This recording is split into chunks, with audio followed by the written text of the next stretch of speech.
अस्सलाम वालेकुम प्यारे दोस्तों, गुजारिश है कि हमारे चैनल को सब्सक्राइब जरूर कीजिए और साथ ही साथ बेल आइकॉन के बटन को दबा दीजिए ताकि हमारी अगली वीडियो का नोटिफिकेशन आपको मिल सके। शुक्रिया।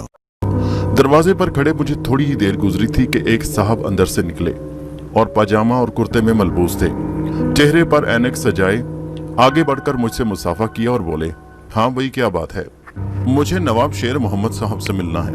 क्या आप ही नवाब शेर मोहम्मद हैं? कहने लगे, हाँ मुझे ही नवाब शेर मोहम्मद बोलते हैं। हाँ भाई बोलो क्या काम है?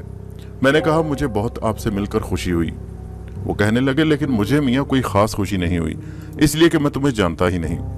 मुझे थोड़ी सी शर्मिंदगी हुई। मैंने कहा मुझे चौधरी नियाज ने आपके पास भेजा है काम के सिलसिले में। मेरी बात सुनकर उनके चेहरे की करख्तगी नरमी में बदल गई। अच्छा तो तुम्हें नियाज मोहम्मद ने भेजा है, बहुत अच्छा दोस्त है मेरा, किस काम के सिलसिले में भेजा है? उन्होंने पूछा। मैंने कहा मुझे नौकरी की जरूरत है। उन्होंने कहा था कि आपके पास चला जाऊं और उनका नाम ले दूं। अच्छा ठीक है, मेरे साथ आओ। इतना कहकर नवाब साहब दरवाजे की तरफ मुड़े और मैं उनके पीछे चल पड़ा। नवाब साहब मुझे लिए घर के अंदर दाखिल हो गए। घर अंदर से भी पुरानी दर्ज का ही था। छोटा सा गैलरी नुमा बरामदा और दोनों तरफ कितार में 3 कमरे थे, यानी दोनों तरफ 3 कमरे। दरमियान से सीढ़ियां छत पर जा रही थी। वो लड़की शायद इन्हीं कमरों में से किसी एक कमरे में थी।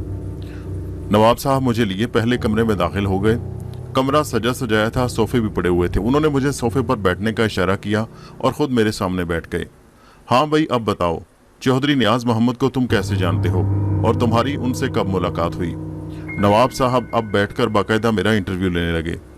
जी मैंने चौधरी नियाज मोहम्मद के पास कुछ अरसा काम किया है। मेरा वहाँ गुजारा नहीं था, मैं शहर में काम करना चाहता हूँ, इसलिए मैंने उनसे दरख्वास्त की तो उन्होंने मुझे आपके पास भेज दिया। अच्छा ये बताओ मियाँ कि तुम रहने वाले कहाँ के हो? जी वहीं चौधरी नियाज मोहम्मद के गांव के पास ही मेरा गांव था। मेरे माँ बाप फौत हो चुके हैं, अजीज रिश्तेदार हैं मगर सब गर्ज के पुजारी हैं। नवाब साहब मेरी बात सुनकर हंसकर बोले, अरे मियाँ जो रिश्तेदार होते हैं वो अजीज नहीं होते, और जो अजीज होते हैं अफसोस के उनसे कोई रिश्ता नहीं होता। मैंने कहा आपने बिल्कुल ठीक कहा। कहने लगे कितना पढ़े लिखे हो? मैंने कहा जी मैट्रिक पास किया है। बहुत खूब, तो फिर किस किस्म का काम करना चाहते हो? जी मैं चौधरी नियाज साहब के पास हिसाब किताब का काम करता रहा हूँ, अगर वैसा ही कोई काम मिल जाए तो बहुत अच्छा होगा। अच्छा ठीक है, ये बताओ कि खाना खाओगे? मैंने खाने का इसलिए पूछा कि अभी नाश्ते का वक्त गुजर चुका है। मैंने कहा जैसा आप मुनासिब समझें। अच्छा तो आओ मेरे साथ, मुंह हाथ धो लो, मैं खाने का बंदोबस्त करता हूँ। मैं उनके साथ उठकर बाहर आ गया और एक कोने में वॉशरूम था। मैंने मुंह हाथ धोया और फिर दोबारा कमरे में आकर बैठ गया। इसके बाद वो वापस अपने बारे में बताने लगे। मेरा मंडी में आड़त का कारोबार है, इसी कारोबार की वजह से चौधरी नियाज मोहम्मद से पुरानी जान पहचान है। उनका माल हमारी मंडी में आया करता था, अब तो काफी वक्त गुजर चुका उनसे मुलाकात हुए। उनका माल भी अब करीबी मंडियों में चला जाता है। पिछले दिनों दरअसल मेरे पुराने मुंशी फौत हो गए। अब मुझे एक मुंशी की जरूरत है जो मेरे तमाम खातों का हिसाब किताब रख सके। चौधरी नियाज ने खूब वक्त पर तुम्हें मेरे पास भेजा है। खाना वगैरह खा लो, इसके बाद मैं तुम्हें अपनी दुकान पर लिए चलता हूँ, तुम्हें काम समझाऊंगा। और हाँ, तनख्वाह 3000 रुपये माहवार होगी। 3000 रुपये उस वक्त के हवाले से बड़ी रकम थी। मेरा एक गोदाम है जो दरअसल शहर से बाहर है। गोदाम क्या है बल्कि पूरा रिहायशी यूनिट है, मगर मैं उसे गोदाम के तौर पर ही इस्तेमाल करता हूँ। दूसरे शहरों से ट्रकों और गाड़ियों पर माल लाने वाले कभी कभार लेट हो जाएं तो वहीं सो जाते हैं। उस बिल्डिंग में चौकीदार दिन और रात के वक्त मौजूद होता है, मगर तुम जानते हो कि ये लोग ईमानदारी से कहाँ अपनी ड्यूटी अंजाम देते हैं। मैं तुम्हें वही गोदाम में रिहाइश दूंगा। एक तो तुम्हारी रिहाइश का मसला भी हल हो जाएगा, दूसरा गोदाम की हिफाजत भी होती रहेगी और मुझे उसकी तरफ से कोई फिक्र नहीं रहेगी। चौकीदार भी पूरे हड हराम होते हैं, अच्छी तरह से ड्यूटी ही नहीं देते। इतने में बाहर से उसी लड़की की मुतरन्नम आवाज आई। उसने कहा कि अब्बा जान खाना तैयार है, ले जाइए। नवाब साहब फौरन उठे और दरवाजे पर जाकर उस लड़की से खाने की ट्रे पकड़ी और खाने को मेज पर सजा दिया। कहने लगे ये मेरी बेटी अतिया है, मेरी इकलौती बेटी, बस अल्लाह ताला ने इसके सिवा कोई औलाद नहीं दी। मेरी बीवी 3 साल पहले वफात पा गई, अब दुनिया में इसी बेटी का सहारा है। सोचता हूँ कोई इसके लिए अच्छा सा बर मिल जाए, मगर ये फिर सोचकर दिल दुखी हो जाता है कि ये यहाँ से चली जाएगी। ये तो नहीं मानती, ये कहती है कि वो जिससे शादी करेगी उसको यहीं रहना होगा। बहरहाल खैर छोड़ो, तुम इन बातों को खाना शुरू करो। तो ये था नवाब साहब का तारुफ। नवाब साहब की फैमिली बिल्कुल ही मुख्तसर थी। यानी वो और उनकी बेटी। खाना निहायत मज़ेदार था, जिसका मतलब था कि उनकी बेटी बहुत मज़े का खाना बनाती थी। उनकी बेटी है भी बहुत खूबसूरत थी। उसे देखते ही न जाने क्यों मेरे दिल में हलचल सी मच गई थी। खाना खाने के बाद नवाब साहब मुझसे कहने लगे, हाँ मियाँ चलें मंडी फिर। मैंने कहा जी चलें। उसके बाद नवाब साहब मुझे लिए बाहर आ गए। बाहर आकर हमने एक तांगा रोका और तांगा हमें मंडी की जानिब लेकर चल पड़ा। मंडी पहुंचे तो नवाब साहब ने मुझे अपनी दुकान दिखाई। कहने को तो दुकान थी मगर बहुत बड़ी। नवाब साहब का कारोबार वाकई बहुत फैला हुआ था। उनके कई मजदूर काम कर रहे थे, सामान इधर उधर ला ले जा रहे थे। देखो मियाँ, मैंने तुम्हें नौकरी तो दे दी है, मगर कुछ बातें तुम्हें बताना मैं भूल गया। एक तो ये कि मैं काम में कोताही बर्दाश्त नहीं करूंगा, और दूसरा हेरा फेरी मुझे बिल्कुल पसंद नहीं। ये दोनों चीजें अगर तुम्हें पाई गई तो मैं तुम्हें निकालने में 1 मिनट से भी कम वक्त लगाऊंगा। मेरा ख्याल है मेरी बात तुम अच्छी तरह समझ चुके होगे। मैंने कहा जी नवाब साहब, मैं बिल्कुल समझ गया।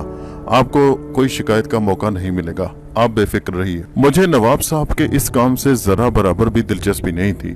मेरे पास काफी रुपए थे और मुझे यहाँ काम करने की जरूरत भी नहीं थी, मगर जैसा कि मैंने बताया कि जिन हालात से मैं अभी निकला था, उसके लिए मैं जहनी तौर पर थोड़ा पुरसुकून होना चाहता था, और मुझे किसी ऐसी जगह की तलाश थी जहां मुझे कानूनी हैसियत से कुछ अच्छा ठिकाना मिल जाए जिसमें मैं कुछ अरसा आराम कर लूं। वैसे भी पुरानी यादें मेरे दिमाग के साथ चिमट गई थी। फहमीदा ने किस तरह मुझे इस्तेमाल किया, और फिर उस गांव में जो चुड़ैल वाला वाकया पेश आया, उससे पहले उन दोनों मियाँ बीवी ने मेरे साथ क्या खिलवाड़ किया। इन सारी बातों को भुगतने के बाद मैं कुछ अरसा आराम करना चाहता था। ये तो शुक्र था कि इतने घिनौने जुर्म करने के बावजूद, चाहे मैंने अनजाने में ही किए थे, मगर मैं महफूज और सलामत यहाँ तक पहुंच चुका था। नवाब साहब ने दुकान संभाल ली और हिसाब किताब करने लगे, और मजदूरों से एक एक चीज का हिसाब लेने लगे, क्या आ रहा था क्या जा रहा था। मैं वहीं बैठा उन्हें दिलचस्पी से देखता रहा। फिर थोड़ी देर बाद फारिग हुए तो मुझे दुकान के मामलात समझाने लगे। उन्होंने मुझे बताया कि उनके पास रोज कितना माल आता है और कितना जाता है, कौन कौन लोग, कितने लोग उनके पास काम करते हैं। मुझे दिलचस्पी तो नहीं थी, लेकिन बहरहाल उनके पास काम जो करना था, इसलिए मैं खामोशी से उनकी बातें सुनता रहा।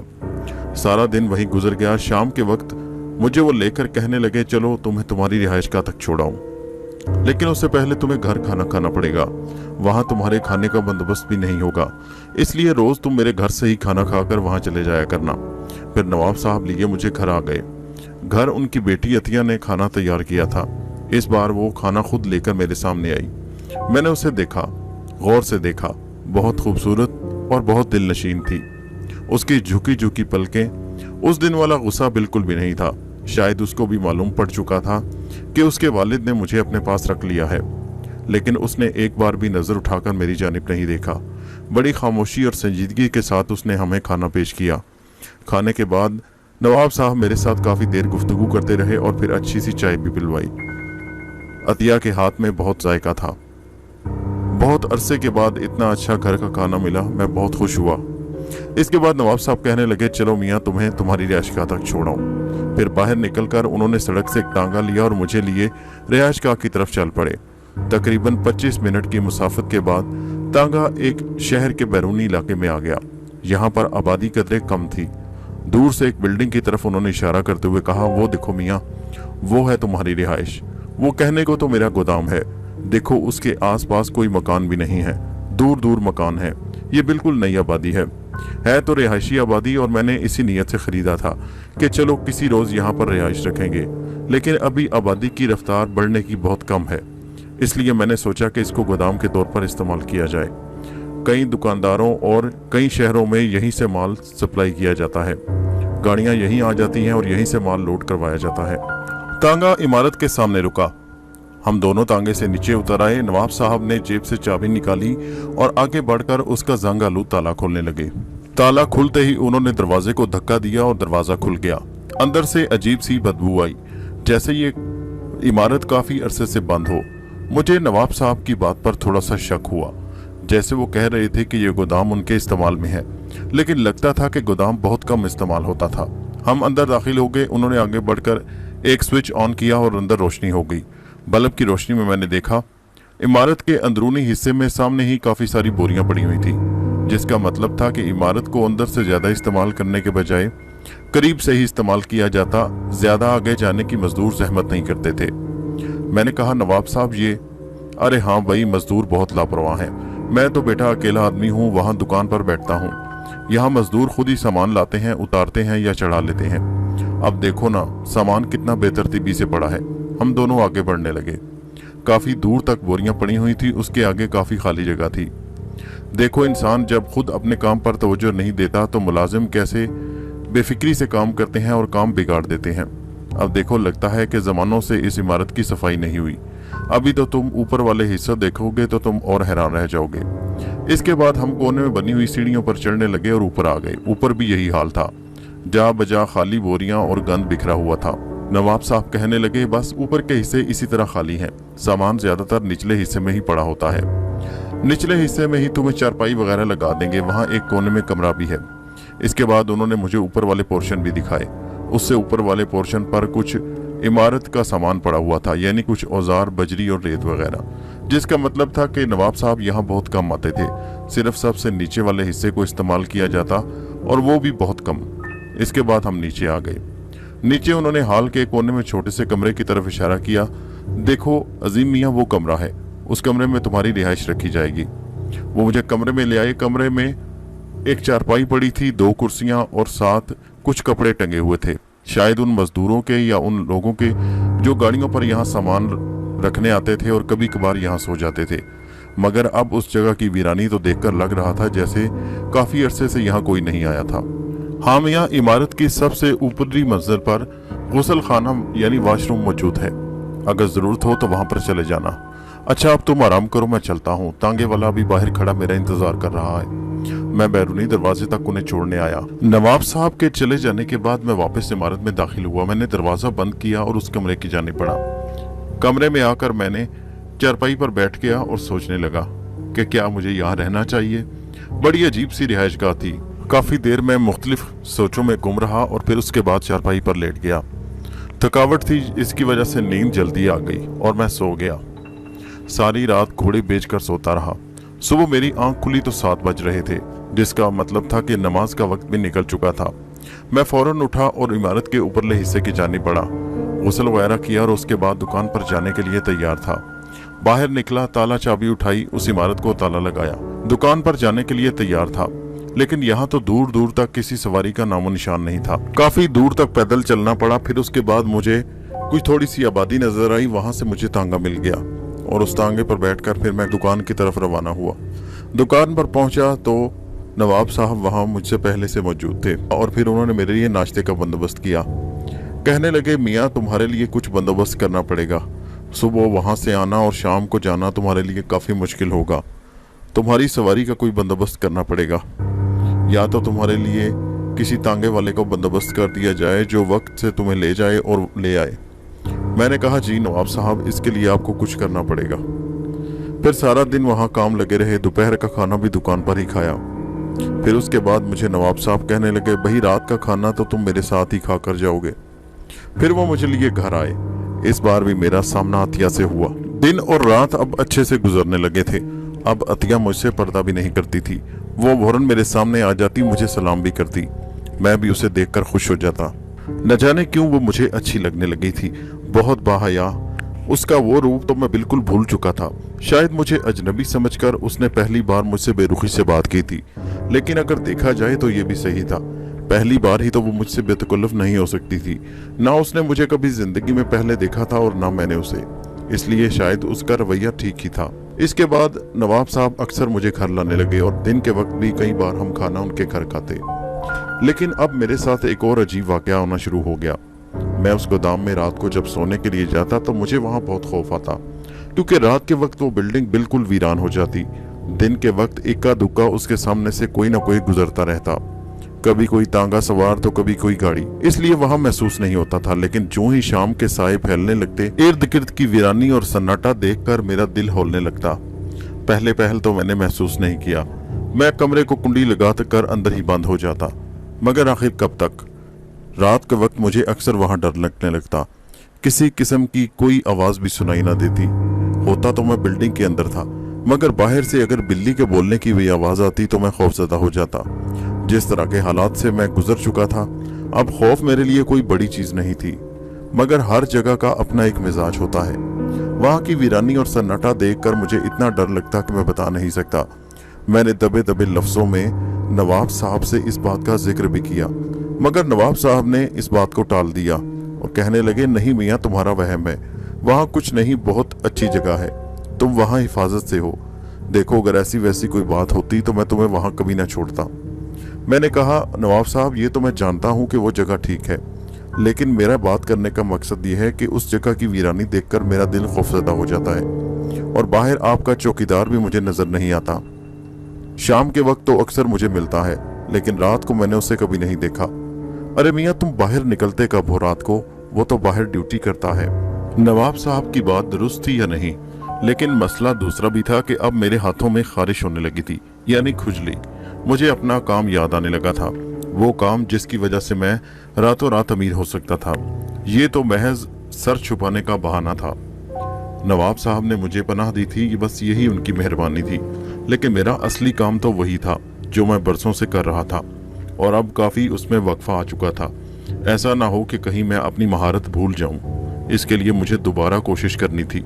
नवाब साहब के घर पर फिलहाल मेरा डाका डालने का प्रोग्राम नहीं था, क्योंकि नवाब साहब जैसे भी थे मेरे मोहसिन थे, और मैं फिलहाल किसी और के घर पर डाका डालना चाहता था ताकि अपनी महारत को जारी रख सकूं। लेकिन उस घर में न जाने क्या बात थी कि वहां से जैसे ही निकलने की कोशिश करता, वहां की वीरानी मेरा दिल जकड़ लेती और मैं वापस घबरा कर उस कमरे में चला जाता। लेकिन मैंने सोचा इस तरह काम नहीं चलेगा। फिर मैंने आते जाते रास्ते में आने वाले घरों को देखना शुरू कर दिया। मेरे वाली इमारत से काफी दूर कुछ कॉलोनी के मकान थे जो काफी अच्छे बने हुए थे। फिर उनमें से एक दिन मैंने एक घर को अपना टारगेट बना लिया। छोटा सा घर, मगर बहुत खूबसूरत बना हुआ था। उसकी दीवार से बेलें लटक रही थी और फूल लगे हुए थे। गेट भी बड़ा खूबसूरत था। घर की हालत बता रही थी कि इसमें रहने वाले मकीन अच्छी हैसियत के मालिक थे। और फिर उस रात नवाब साहब के घर खाना खाने के बाद जब मैं वापस पहुंचा, तो आज मैं अपने मंसूबे पर अमल दरामद के लिए मुकम्मल तौर पर तैयार था। आज चाहे कुछ भी हो, मुझे यहाँ से निकलना था। मैं रात को चहलकदमी के लिए उस इमारत की सबसे ऊपर वाली छत पर चला गया और उधर से घूम फिर कर देखने लगा। नवाब साहब की ये इमारत के आसपास दूर दूर तक कोई बिल्डिंग नहीं थी, और जिन घरों का मैंने इंतखाब किया था वो यहाँ से खासे दूर थे, और वहां तक मुझे पैदल ही जाना था। मुझे लगता था कि नवाब साहब का चौकीदार बड़ा ही हड्डाराम था। जो ही 12-1 का वक्त होता वो वहां से खिसक जाता। वैसे भी यहाँ आकर किसने देखना था, उसे तो कम से कम मेरे आने का भी कोई परवाह नहीं थी। मैं तकरीबन 1 बजे के करीब अपने कमरे से निकला। मैंने अपना मखसूस यानी काला लिबास पहन रखा था और मेरा बैग मेरे कंधे पर था। रकम मैंने अपने कमरे में ही संभाल कर रखी थी। बाहर निकलते हुए मुझे खौफ तो बहुत आया, मगर वो मैं ही क्या जो डर जाऊं। आखिर मैंने इतनी चोरियां की थी और इतनी अंधेरी रातों में सन्नाटों और वीरानियों में बाहर निकला था। लेकिन यहाँ की बात कुछ और थी, यहाँ का वीराना कुछ और था। और वैसे भी उस जंगल वाली चुड़ैल यानी वो जो गांव में मेरे साथ वाकया पेश आया, उसके बाद से मैं कुछ ज्यादा ही डर गया था। खैर, मैं बाहर निकला। निकलते वक्त मैंने इमारत को ताला लगाना नहीं भूला। बाहर निकलकर देखा तो चौकीदार का दूर दूर तक कोई पता नहीं था। दरवाजे के बाहर सिगरेट की राख नजर आ रही थी, जिसका मतलब था कि वो थोड़ी देर पहले यहाँ मौजूद था और अब जा चुका है। चांद की चांदनी रात फैली हुई थी। मैं आहिस्ता से उस आबादी की तरफ बढ़ने लगा। हर तरफ अंधेरा था, लेकिन चांद की इतनी रोशनी थी कि रास्ता मुझे बखूबी नजर आ रहा था। अचानक चलते चलते रास्ते में मुझे एक बड़ा सा सांप नजर आया। सांप देखकर एक लम्हे के लिए तो मेरे रोंगटे खड़े हो गए। मेरी गिरफ्त अपने खंजर पर मजबूत हो गई जो मेरी जेब में था। फिर मैंने सोचा, इस खंजर से मैं इस सांप को कैसे हलाक कर सकता हूँ। मैं उससे डर कर 2 कदम पीछे हट गया। सांप एक लम्हे के लिए रुका। उसने सर उठाकर मेरी तरफ देखा और फिर दोबारा रेंगता हुआ सड़क पर मेरे सामने से गुजरकर दूसरी तरफ चला गया। सांप की दहशत बड़ी होती है। कुछ लम्हे के लिए तो मैं खौफजदा हो गया, मगर जब वो एक तरफ चला गया तो मैंने हिम्मत की और फिर आगे बढ़ने लगा। चलते चलते बिलाखिर मैं उस मकान के नजदीक पहुंच ही गया। मकान की बैरूनी दीवार पर फूलों की बेलें लटक रही थीं और उससे आगे, थोड़ा से आगे, उसका गेट था। अब गेट से तो जाहिर मैं दाखिल नहीं हो सकता था, लेकिन दीवारों पर चढ़ने के लिए मुझे इन बेलों पर चढ़ना था, और इन बेलों में कुछ बेलों पर तो कांटे लगे हुए थे। मेरे लिए बड़ी मुश्किल थी। मैंने ऐसी जगह तलाश करनी शुरू कर दी कि जहां दीवार इन पौधों से खाली हो, ताकि मैं आसानी से दीवार के दूसरी तरफ कूद सकूं। और फिर मुझे एक ऐसी जगह नजर आ गई जहां पर पौधे कम थे। मैंने हिम्मत की और दीवार पर चढ़ गया। थोड़ी देर में दीवार के दूसरी तरफ था। मकान के अंदर सन्नाटा छाया हुआ था। एक बात मैंने शिद्दत से महसूस की कि मकान के अंदर लान में सहन में घास काफी बड़ी बड़ी उगी हुई थी। लगता था कि काफी अरसे से इस घास की किसी ने काट छांट नहीं की। एक लम्हे के लिए मेरे दिल में ख्याल आया कि क्या इस मकान में कोई रहता भी है या नहीं। फिर मैंने अपने ख्याल और अपनी बेवकूफ़ी पर मुझे हंसी आ गई। कोई रहता है तो इसलिए अंदर लाइट चल रही है ना। सहन के अंदर लीमू के छोटे छोटे दरख्त उगे हुए थे। मैं उनकी आड़ लेता हुआ आगे बढ़ने लगा और फिर मुझे दूर खिड़की से कोई औरत अंदर नजर आई जो जाग रही थी और कमरे में टहल रही थी। और फिर इतने में एक आदमी भी नजर आया। उन दोनों के दरमियान तलख कलामी जारी थी। वो किसी बात पर एक दूसरे से झगड़ रहे थे। मैं लीमू के दरख्तों की आड़ लेता हुआ आगे बढ़ता चला जा रहा था। जब मैं खिड़की के नजदीक पहुंचा तो अंदर का मंजर देखकर मैं धक से रह गया। वो औरत कोई और नहीं, उसे मैं लाखों में पहचान सकता था। वो फहमीदा थी। दोस्तों, ये कहानी अभी जारी है। इसका अगला हिस्सा नेक्स्ट वीडियो में मुलाहिजा कीजिए और इस कहानी को अपने दोस्तों सहेलियों के साथ व्हाट्सएप और फेसबुक पर जरूर शेयर कीजिए। हमारे चैनल को सब्सक्राइब कीजिए। शुक्रिया।